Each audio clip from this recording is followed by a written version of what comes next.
Hey, so amazing. You see how they playing? Live wire, it's all about sports and entertainment. You don't wanna miss it, so official like you never seen. Keep it going till the whistle blowing from the referee.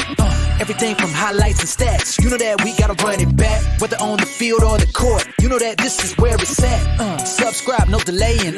This is Live Wire, sports and entertainment. Let's go.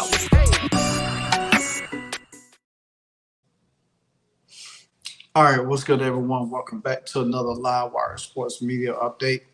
All right, so apparently now that the Unrivaled League wants Caitlin Clark. Yeah, you heard that correctly. The Unrivaled League wants Caitlin Clark. They have made it known. They've been on a recruiting trail, and knowing that they have already have 26 of the 30. Now, there's still a couple more. Nafisa Collier came out and said things, and I have my own interpretation of why I think Caitlin Clark should not participate in this.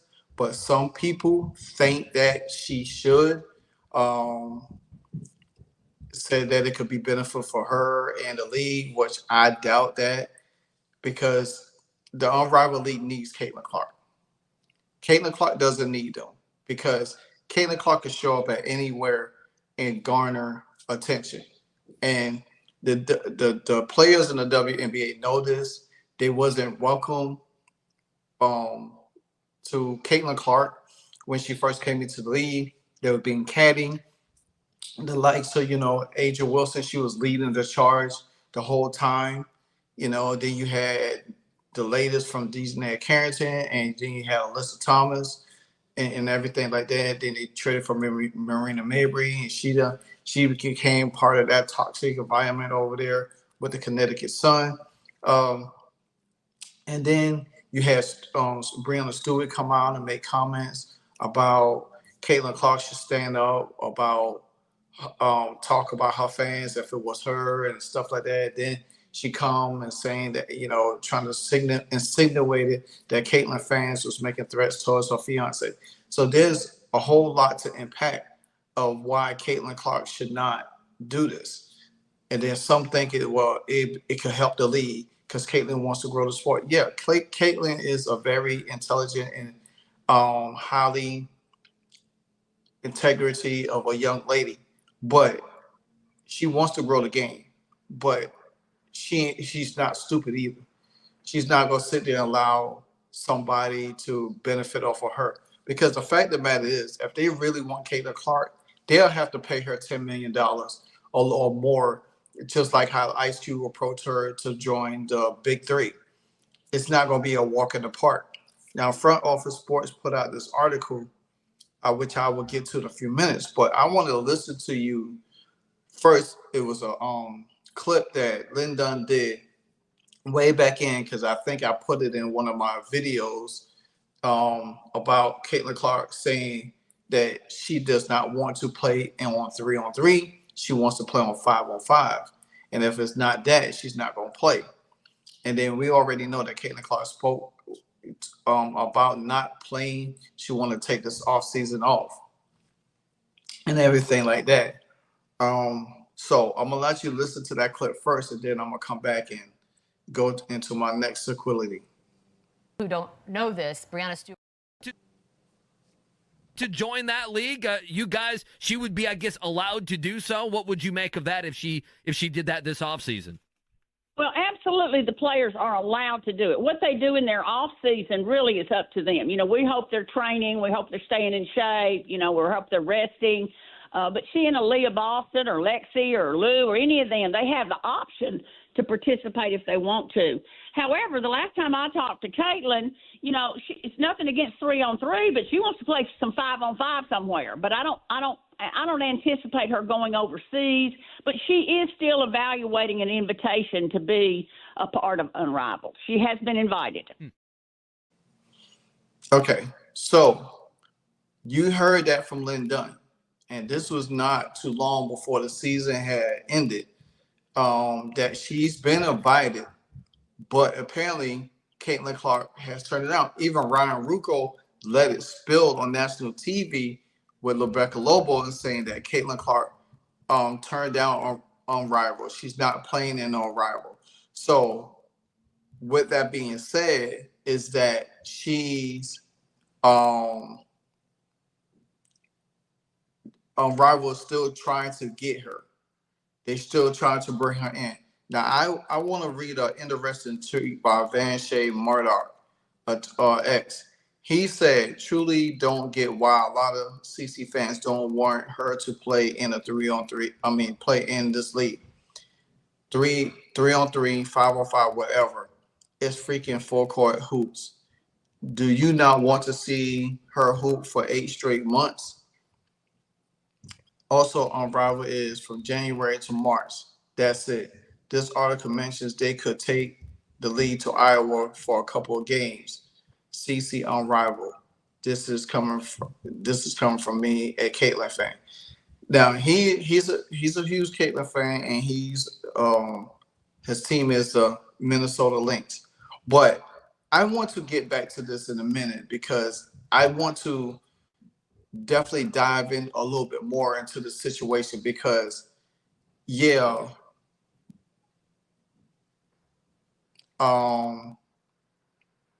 I feel like at the end of the day, Caitlin Clark decides where she wants to play. If she's going to play golf, that's what she wants to do, then that's her business. She doesn't have to entertain another league just because they are desperate for views. And I'm going to get into all of this after this clip by Nafisa Collier because it's very, very important what I'm about to say after this video. Who don't know this, Breanna Stewart, the woman she's battling it out with right now, they actually founded Unrivaled together, a 3-on-3 league. Congratulations on the TNT deal. That is huge. Amazing, That'll be fun to be able to watch. Well done. And what is it like for people that are not familiar with what this is going to be? How is it 3-on-3? How is it going to be so different from what we're watching now? Other than the sheer number of players on the court, I don't want to hear their smart ass answers. Okay. Yeah.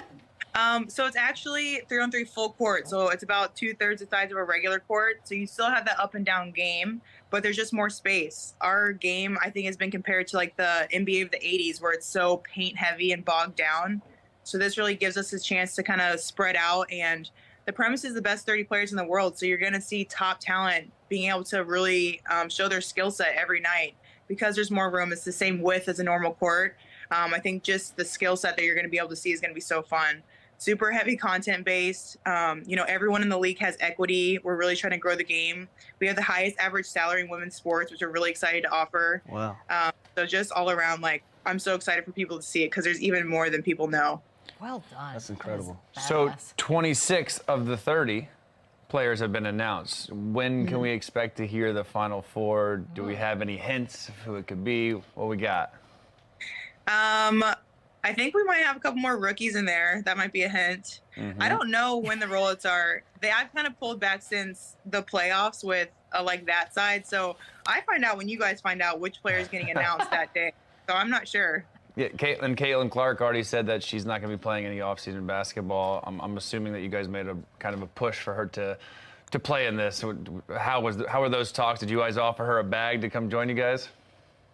Yeah, well, I feel like it's just so crazy because the growth that Caitlin has brought to the game, the sheer amount of money that she's making these teams, people are having to move their venues for when she comes to play. And she's getting paid like $75,000 a year. So definitely we want to be a part of that change. And that's what we're doing. We're obviously, I think she deserves that. I think she should be one of the top players in the world just for the sheer numbers that she's bringing. So I think that's something that needs to change, and that's what we're trying to do. Okay, so now that you heard Nafisa Collier, she said that, hey, I want Caitlin in. She didn't say specifically, but you could tell by her actions that she said that she want Caitlin in. Unrivaled.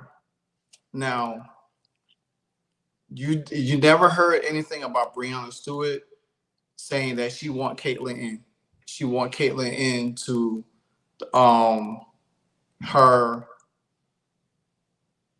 Unrivaled League. You know what I'm saying? Because they already had, like I said, they already had 26 of the 30 participants in there. So what makes it any different from what how Nafisa Carter, and let me get this straight. Nafisa Carter is from UConn, a different type of player. She's not like Diane Taurasi. She's not like Breonna Stewart. She's not like Sue Bird, which I love Sue Bird. And I like Nafisa Carter, but me personally, I do not like Breonna Stewart. I think she's very shady. She's very kind of like playing to which way the wind blows, wherever it makes her feel comfortable. You know what I'm saying? So, and they know for a fact that Caitlin Clark is a bigger draw. She's a bigger draw than Asia Wilson. She's a bigger draw than Angel Reese. And they know this. This is why when they just announced the last couple of days that Unrivaled had got a media rights deal with TNT and True TV and streaming on HBO Max, they are hoping to draw crowds. None of the players that they have in this league already can bring in an impactful crowd like Caitlin Clark. But remind you this.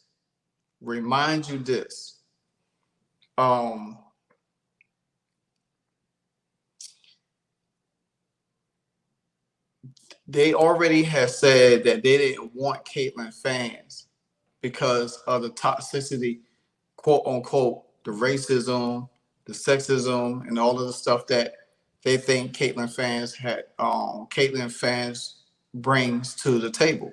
But then again, you need Caitlin and her fans to boost your economical growth. See, Nafisa Carter gets it.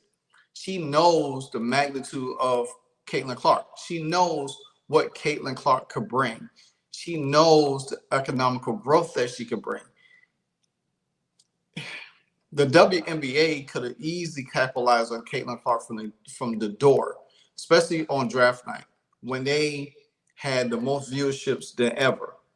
But then they dropped the ball because the fact of the matter is, as soon as Caitlin came in the league, they started going at her all kind of ways. They started undermining her, and to that point, I'm gonna pull up a tweet to Ken Swift. Shout out to Ken Swift because he always drops some great stuff. Anyway. So Kent say he truly believed that this league would have embraced her and not alienate her entire fan base. She would have done it, not because she needed to, but because of the relationships that is there. And that's the fact of the matter is, that's point blank period. That's perfectly said, because she would have done it. But they have alienated her so bad and try to come at her so many different ways. Whether you're a Caitlin Clark fan or not, you gotta recognize what she's doing for the sport. Sometimes people get in their personal feelings about her and don't understand sports, period. They don't understand basketball, but they don't understand the magnitude for what she brings. Adam Silver gets it because he had the league had it with Magic Johnson, Larry Bird, Michael Jordan, Kobe Bryant, LeBron James. The WNBA never had that kind of impact of a player like Caitlin Clark, a magnitude of her. That's why the league sitting there trying to wait on Paige Beckers, who doesn't have that. She has a great fan base, but she doesn't. She's not Caitlin Clark. Caitlin Clark could go in for Caitlin Clark to actually perform on a football field that they turn into a basketball outdoor court and garner over 50,000 fans. That's power. That is that's power. Now, I think that they're going to continue to recruit her. Even TNT, the boss for TNT, they want Caitlin Clark. And I think that was part of the deal for them to get the TV meter rights deal because they figure, say, well, okay, can you get Caitlin Clark? And they probably say, yeah, we could get her. And they got the deal. And they said, well, okay, I give you the TV rights deal, but you have to get Caitlin Clark. Because you got to think about it. TNT is a major investment into the Unrivaled League. It's not solely Breonna Stewart, her, Nafisa Collier, and her husband, and others that they have. Now TNT is a part of an investment property of Unrivaled. So now that means whatever money that TNT put up for this league, you have to really pay that back. You know what I'm saying? And how can they pay that back if they don't have the biggest cash cow that could garner that much revenue for that league? Now, some people say, well, yeah, I'm gonna watch it because it's basketball. Yeah, that's great. But you gotta think about it. Caitlin Clark got women in that league that really don't like her. Alyssa Thomas, Dejanay Carrington. You got Breonna Stewart in there. Now, Angel Wilson's not playing. She said that she was not playing this year. She might play next year or whatever the case might be, whatever. But you got Angel Reese in there. And this league is going to expose a lot of untalented women in this league because if you playing full court 3-on-3 and you have to show some kind of athletic skill set, guess what? Then they're going to say, well, you know what? This is why nobody watched the WNBA because these women are not athletic enough to do the things. If it was something like the Big Three or, you know, how the men's basketball is, then it'd have been more attention to it. Because, say, for instance, if LeBron had came up with the Unrivaled League and he had somebody like Steph Curry, Anthony Edwards, or some other players in there, they would have watched it. Or John Morant, who's spectacular. This league would pop like that. But when you got certain women that has a boring skill set, only a few in this league is going to be able to run. I mean, Enrique, Drew Lloyd, well, Kennedy Carter, she would have been in there, but she's not in there. Caitlin Clark. You got Paige Beckers that's in that league also. So it gets to show you got Cameron Brink. And these women that I'm calling is athletic. They made to run up and down the court. I mean, Breonna Stewart, she's getting up there, age older. She doesn't run officially. She could run up the court. You got Natasha Cloud that, you know, I like her. You know, you got Sophie Cunningham that's in there.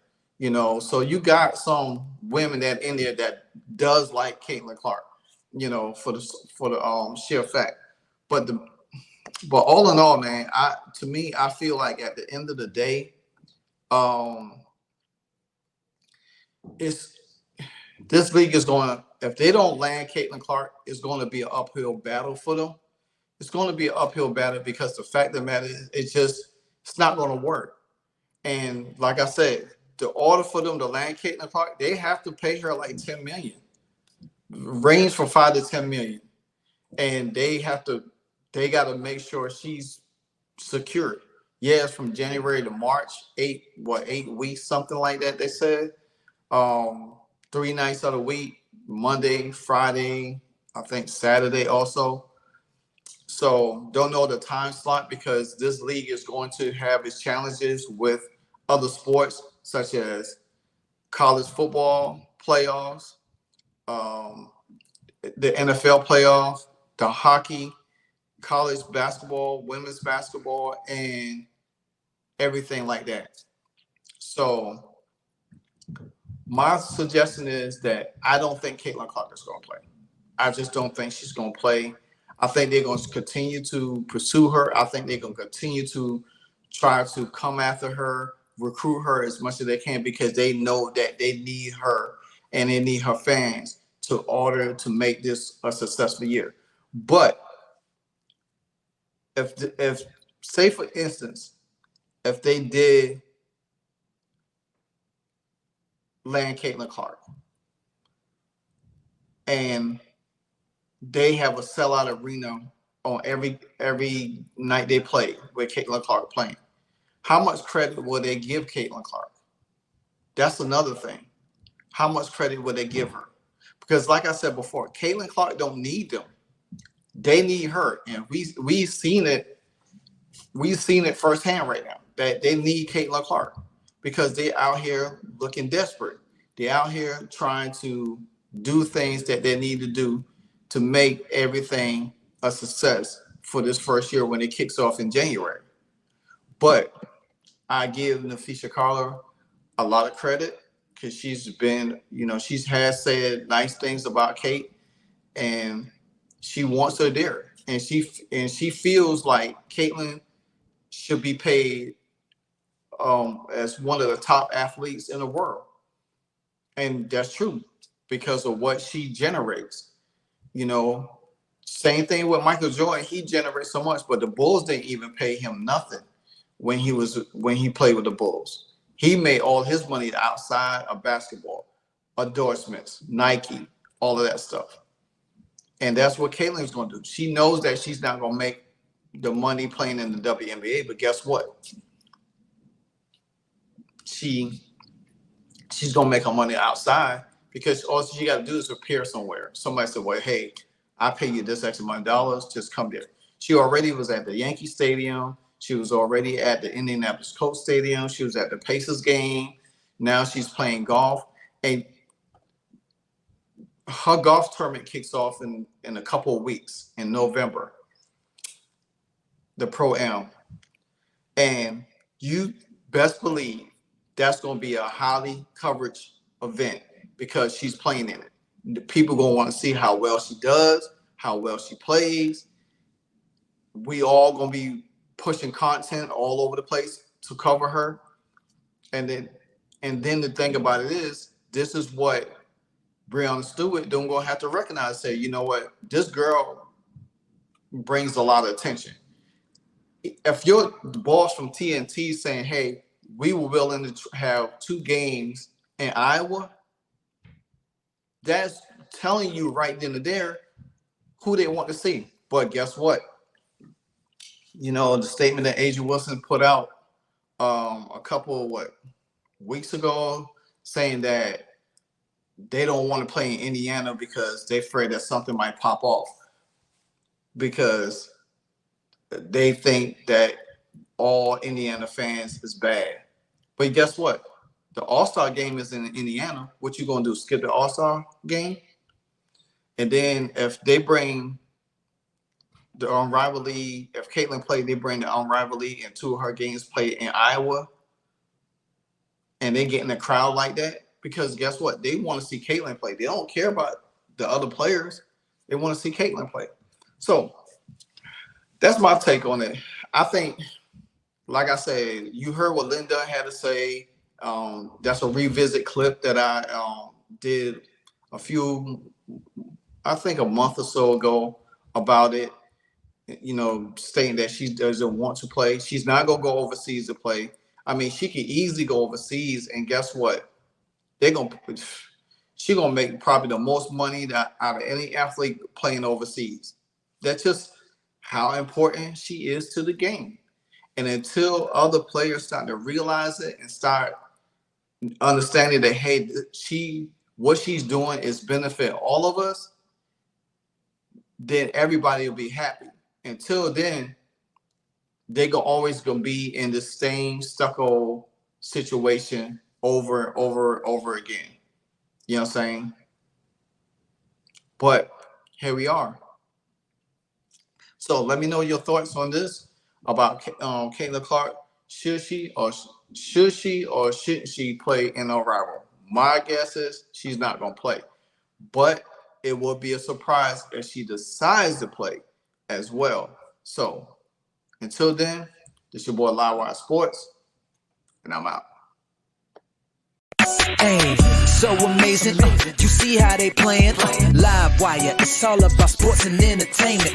You don't wanna miss it, so official like you never seen. Keep it going till the whistle blowing from the referee.